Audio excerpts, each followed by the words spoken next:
இது தர்பூசணி பழம். வெயில் காலத்தில் தான் தர்பூசணி பழம் நிறைய கிடைக்கும்.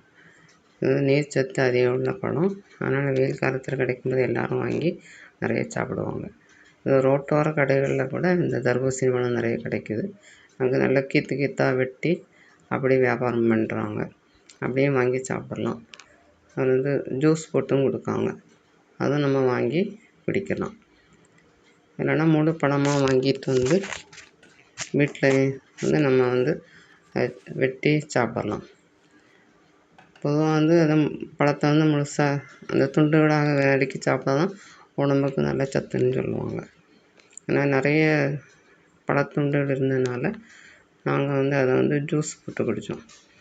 மிக்சியில் இந்த துண்டுகளை போட்டு அதில் ஒரு சின்ன துண்டு இஞ்சி போட்டு இனிப்புக்கு லேசாக சீனியும் போட்டு அடித்து இந்த ஜூஸ் எடுத்தோம்.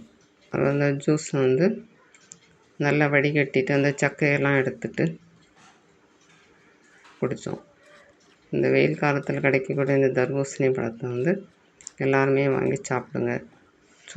உடம்பு சூட்டை இது நல்லா தணிக்கும்.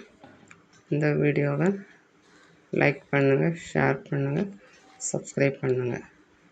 தேங்க்ஸ் ஃபார் வாட்சிங்.